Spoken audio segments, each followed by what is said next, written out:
So last time we were talking about barbells, kettlebells, dumbbells, and we ran out of time because we are going to talk about other bits of kit in the gym and their uses. So let's start with medicine ball, the big, heavy, floppy ball thing. What do you use that for? Throwing it at a wall, the floor. I don't know. I don't like any of that stuff.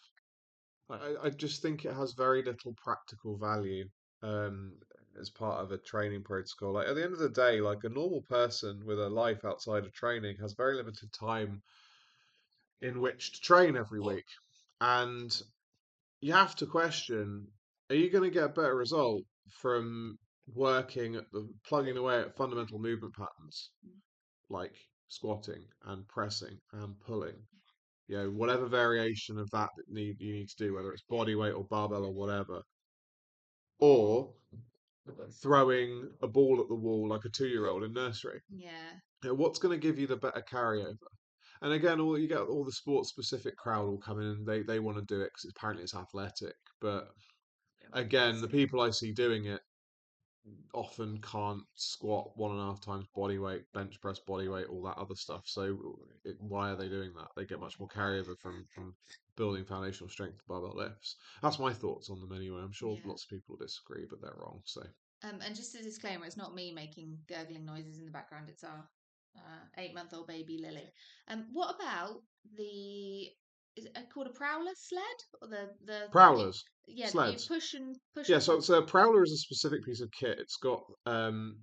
Generally got it has at least two long handles. Like there's two long handles at the back, Yeah, and at the front there's often a small like little stack to put weights on. The long handles at the back you can put weights on, and the short often have a short one at the front where you can put more weights on. If it doesn't have a short one on the front, it will still have two low handles right. that you bend forward and you can push it with. Those are great. They're really good if you can have a gym that has one. Thing is though, with to go to a gym that has one is they have to have a track long enough to make it worth using. So I know when we were down in Bournemouth, they put a load of S&C kit in after a refurb, didn't they? Yeah, and the They had a track was prowler, but the track 10 meters or no, the prowler track was 4 meters. who was it? Yeah, like so literally 5, 6 paces and you're done. Yeah. It was all a bit performative. There was a gym I trained at Belfast that sadly closed. It was a boxing gym, Mm. and they had on the second floor. That was a 15-meter long prowler track. That was really good. I really enjoyed having access to that. But like I Mm. say that gym closed before I moved away, which was sad.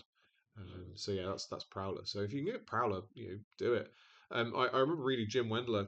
Um, he talks about pushing Prowlers around his neighborhood. He's got a Prowler. He's got a garage gym, and he pushes Prowler around the neighborhood. But you can do that in America, can't you? Because they got all that quite quiet residential streets and Yeah. stuff. But yeah, so they're cool. I have no issue with Prowler. Sleds are obviously a sled is not a Prowler. It's a different piece of kit. It's can generally the strength and conditioning ones are like a flat piece of metal with a stack on it that you can put weights on, and then you tie it to yourself and pull it along or drag it. Again, great conditioning tool if you've got access to one, you're strong enough to use it. Whilst on the topic of dragging, what about like battle ropes? Is that what they're called? Yeah, battle ropes. Yeah, they're cool. They're a conditioning option. One thing I should point out about these fancy schmancy conditioning tools is they are great, but they're of little utility if you're not the sort of if you cannot say run 5K on command. Hmm. If I said to you now, Jess, like right, get up and run 5K, Yeah. you could do that even though you've already run 2 miles today. It'd be a real Yeah. slow for you today because you're not feeling very well. But the point is, you can. Same with Yeah. me. That's kind of a baseline level of fitness you need to actually be able to benefit from the higher intensity stuff. Like a Hmm. lot of fat people, particularly, will do high intensity style conditioning work, so prowler pushes or battle ropes, because they're too fat and lazy to fucking run. Mm. And unfortunately, because they haven't got the aerobic capacity, even though the high intensity conditioning is anaerobic by nature, having a greater aerobic capacity does still prolong the time that you can engage in a high intensity activity and also reduce the time it takes for you to recover between rounds. So Yeah. you get more productive sessions effectively. Because I remember when I was very unfit and I was pushing prowler at that gym in Belfast, I wasn't able to do more than sort of 3, 4 pushes in a realistic time frame. Whereas now, if I went back there with the level of You conditioning I could. built over the last few Yeah. years, I would be able to do a lot more. Similar to principle to the it's similar to training density that we talk about a lot. Yeah. And how that workout that we did yesterday that has lots and lots and lots and lots of reps in it, it still doesn't take us a really long time because of the cardiovascular fitness that we got. We are, yeah. Yeah. So What about something like a hanging bar or hanging rings? gymnastic rings. Yeah. But yeah, outside my wheelhouse. I'm not athletic enough to use those. Uh, really, it's very rare for me to actually encounter someone who is. Yeah, generally, you're looking at people who are or have been athletes in their twenties that are actually capable of using those Yeah. sort of gymnastic rings and stuff productively. Most people are just better off just like doing normal pull-ups and normal dips. Um, this may be too nerdy, Mm, but do you have anything to add on the different grips of a pull-up? just do lots of different grips. This is, no pull-up type is intrinsically better or worse than any other. So take a variety of different grips. So, often in my Mhm. programs, I'll prescribe 50 total reps, 100 total reps of pull-ups, 25 total reps of pull-ups.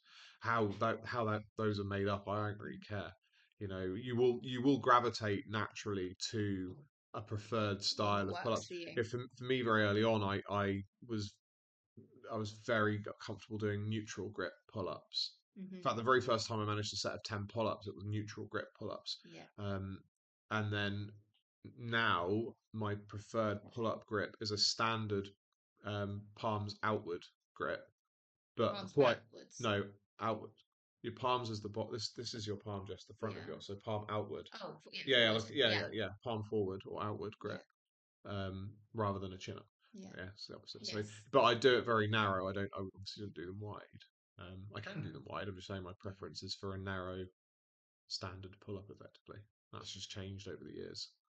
I remember when I asked you once what I think it was, I don't know if it was me or if we were just talking about it, like people saying what's the best um seated cable pull down handle to The use. one that was on the piece of equipment last, yeah, Yeah, and I remember you telling me that because like variety, like don't waste your time, just yeah. do what's Yeah, what's going to be better for you? Just using the gripper thingy that's on the machine, or mm, hunting around the gym for 5 minutes looking for the specific pull up cabley attachmenty thing.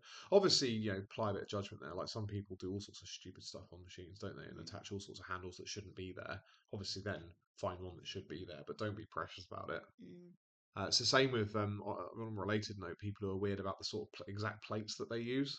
Like they yeah, have to have exactly matching 2.5 kilo plates inside the yeah, bar. Like, stop it. It's just weird. yeah, It's just a waste of time. Like, if it's 2.5 kilo plate, it's going to be within a close enough tolerance. Just put the damn thing on the bar and lift the and get weights. on with it. Yeah, Yeah. yeah, yeah. What about boxes? You know, the big like wooden ones that you turn over and they're different Box heights. jumps and Yeah, stuff. Box jumps and depth jumps and stuff. Yeah. Again, of some utility. Some of the warm up protocols I've written in the past, I've included kind of standing long jumps. I don't like box jumps. I'll tell you why I don't like box jumps. Risk mm, reward. yeah, Because I'm not. Again, you can set a low box, but the chances of particularly the average person. Think about the average person in the gym for a second. How agile are they? And it doesn't take much for you to just catch your toes. and the consequences of a failed jump are Yeah, face plant. when you could just do standing jumps. Yeah. That's my thoughts. Again, I'm quite rudimentary about these things, and people accuse me of being too basic. But then, so many of those people, or the types of people that accuse me of being too simplistic about training, they're not training anymore. I am, Yeah. so it does kind of. I was going to say, I can hear in your tone that you're like, yeah, this is interesting to talk about over a cup Well, of I'm coffee. broadly indifferent to a lot of this stuff, Jess, and I get lots of questions about this over email about these sort of more quote unquote advanced pieces of training kit, and honestly, I'm just indifferent to them because they're a layer upon the top of the fundamentals that people who are ready to use them know that they're ready to use them and also have done the research to know how to apply them properly. Mm, People who are listening to this who aren't really sure what I'm talking about, you shouldn't be using this stuff. mm. That's kind of so. I really, as I say, I'm kind of indifferent to a lot of it. Really, I'm sorry. It's not the most enthusiastic podcast. You see the look on my face as well, can't you? I'm quite It's so element to this. what 80/20, 80/20. Yeah, Yeah, yeah. like It's the 80% of stuff that can help. the useful many, Mm. but not the essential few. Yeah. So there is a Pareto element, and I cart back to what I said about 10 minutes ago. The average person with a job, a family, and a life outside of training does have quite limited time to train. So I think, correctly, I would say, that their time is best invested in those fundamentals that I keep coming back to, Mm. getting really good at them, building a solid foundation of strength, becoming competent with kind of the mid range muscle building stuff as well. That should really be your bread and butter, irrespective of your outcome, because of Mm. the health and safety benefits of that, and doing basic cardiovascular work, endurance style cardio that's but not endurance like go run a marathon, like 5 to 10K runs and cycle rides and stuff. That should be Mm. where most time is spent on training, because that is perfectly sufficient to build a stunning physique. And what I find particularly interesting as well is when people argue and say, "Oh, it's too basic, it's too basic." I remember reading an article from an old issue of Strength and Health magazine about Clancy Ross, his Mm. training program, and how the balance of it was. There was some interesting stuff that he does with leg work, and I've written an article about that. It's on my site. It's referenced in an article on my site, so you're gonna have to go fish for that if you want to read it. I'm not going to link it, but he talks the balance of what he does, apart from that interesting stuff with the legs, is 3 sets of 10 reps. Yeah. Yeah, Steve Reeves. Most of the things that he's penned around training is 2 to 3 sets of 8 to 12 reps. When you hit all 12 reps across all the sets that you do, you bump the weight a little bit. Reg Park was a big 5x5 guy. Yeah. So all these really foundational rep schemes, set and rep Mm. schemes that, oh, that's too basic for me. It's not going to work. I'm sorry. These guys had the best bodies before drugs were even on, like steroids were even a thing, Mm. and it was good enough for them. So it's definitely good enough for Sean who plays rugby on a Saturday. Yeah. You know. So would I be too bold in saying that 95% of people would get a body better than 95% of the population with just a squat rack and weights, a pair of trainers, and a weighted vest? Yeah, I'd say that. Jim Wendler has a good quote. I mentioned him again. If in doubt, just squat and run hills. Mm. And obviously, you need to do more than squat and run hills. But that's a very what's the word I'm looking for, please? Simplistic, No, overarching. it's a very powerful principle, Yeah. and you can extrapolate that. So, know, really, if you're not going to do anything else, you would need to pick one movement for each of the 6 core movement patterns. So a squat, a hinge, a vertical press, a vertical pull, a horizontal press, and a horizontal pull. Yeah. Plus a little bit of work for arms and calves, Yeah. because they're hit by the other stuff, but you still want to give them a little bit of direct work for balance and symmetry. Maybe a little bit of neck in there as well, direct neck work if you want to do that, because you love my little neck harness, don't you? Yeah, we look Yeah. like a ninja. If there's no contraindications to that for you, then yeah, a little bit of network on top as well, and then abs, um, and then a couple of runs every week. We'll do more for probably most people than a lot of the, let's just call them programs with lots of moving parts Yeah. that you see floating around. Complex. Yeah, that leave you leave the gym all like hot, sweaty, and sore when really you want to be leaving the gym feeling better than when you walked in. As even as I'll call back to it, that program that we're running at the moment that's based on the preparation phase for the Greek physique. Yeah.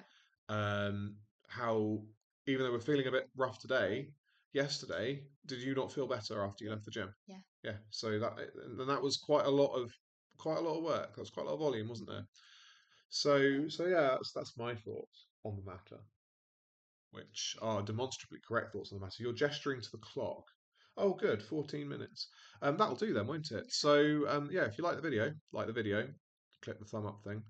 Subscribe to the channel. There are a dozen of us. Join us. But better than both of those things would be to subscribe to my daily email newsletter, because I am a much better writer than I am speaker. You can do that by typing in the URL that's on your screen, philtimon.co.uk, into your browser, and then observing the large green button on the page that you land on that says subscribe to newsletter. Click it, put your email address in, and follow the instructions, and you will get a daily dose of my meditations on training and whatnot. I'll also try and sell you my stuff, because I am nothing if not a capitalist. Yeah, that'll do for now. And we need to talk about conspiracies, don't we? Can we do that next time? Yes.